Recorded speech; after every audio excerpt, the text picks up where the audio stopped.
రెండో వైపున ఏం కనిపిస్తూ ఉందో? బాధుడే బాధుడు. బహుశా ఎప్పుడు ఎవరికి ధైర్యం కూడా చేయలేరేమో. 6 నెలలు కూడా తిరక్క మునిపే ఏకంగా 15,000 కోట్ల రూపాయలు కరెంటు ఛార్జీల బాధుడే బాధుడు అనే కార్యక్రమం ఒక చంద్రబాబు నాయుడు గారు మాత్రమే చేయగలుగుతారేమో. బహుశా ఇంకెవరు చేసేదానికి ధైర్యం కూడా సరిపోతేమో.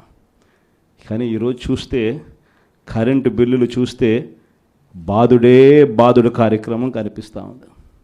కరెంటు బిల్లులు ఒక్కటే కాదు, ఇలా ఏది చూసినా కూడా గ్రామీణ రోడ్లలో ఇక రాబోయే రోజుల్లో టోల్ అంట.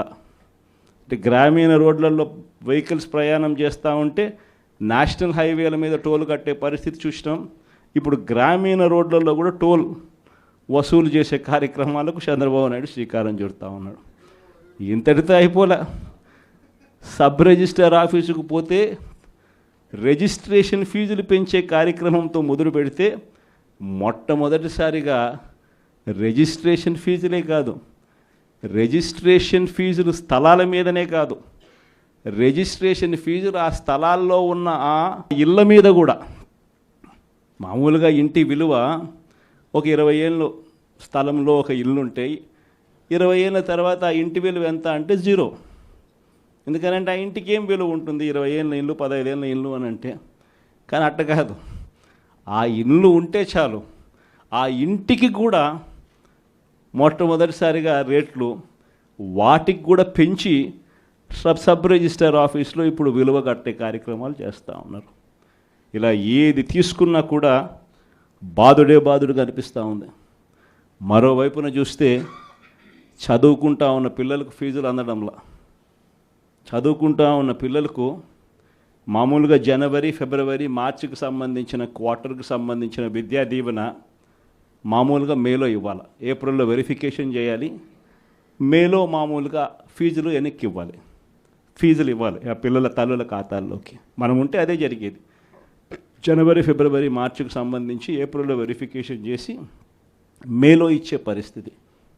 కానీ మొట్టమొదటిసారిగా ఎవ్రీ క్వార్టర్, అంటే ప్రతి 3 నెలలకు ఒకసారి మన హయాంలో చదివించే తల్లిదండ్రుల ముఖంలో చిరునవ్వు చూస్తూ, ఏ పిల్లాడి చదువు కూడా ఆగిపోకుండా అడుగులు వేస్తూ ప్రతి 3 నెలలకు ఒకసారి మనం ఫీజులు ఇస్తూ ఉన్న కార్యక్రమం విద్యా దీవెన, వసతి దీవెన కింద మనం ఇస్తూ ఉంటే, ఈరోజు మొట్టమొదటిసారిగా జనవరి, ఫిబ్రవరి, మార్చి buy, April, May, June buy, July, August, September buy, October, November, December buy, మొత్తం 4 క్వార్టర్స్కి సంబంధించిన ఫీజులు 700 కోట్లు ఇంటూ 4 అంటే 2,800 కోట్లు డ్యూ.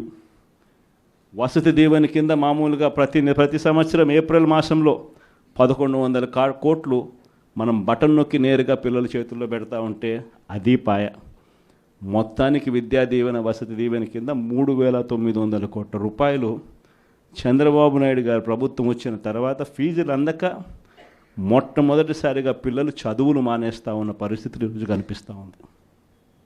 మొట్టమొదటిసారిగా ఆరోగ్యశ్రీ పరిస్థితి, నెలకు 300 కోట్ల రూపాయలు ఆరోగ్యశ్రీకి వైఎస్ఆర్సీపీ హయాంలో అమలు చేస్తూ ఏకంగా 1000 ప్రొసీజర్లు ఉన్నదాన్ని 3,300 ప్రొసీజర్లకు తీసుకొని పోయి ఏకంగా 25 లక్షల దాకా ప్రతి పేదవాడికి ఉచితంగా వైద్యం అందించే కార్యక్రమానికి శ్రీకారం చుట్టి గొప్పగా ఆరోగ్యశ్రీ పథకాన్ని మనం అమలు చేస్తే, ఆరోగ్యశ్రీయే కాకుండా ఆరోగ్య ఆసరా కూడా ఇస్తూ మనము చేస్తే, ఈరోజు ఆరోగ్యశ్రీకి సంబంధించి ఇప్పటికే చంద్రబాబు నాయుడు గారు ప్రభుత్వం వచ్చిన తర్వాత ఇప్పటికే ఈ 8 నెలల కాలంలోనే ఏకంగా మార్చి నుంచి తీసుకుంటే ఏకంగా 3,000 కోట్ల రూపాయలు బకాయిలు ఆరోగ్యశ్రీ.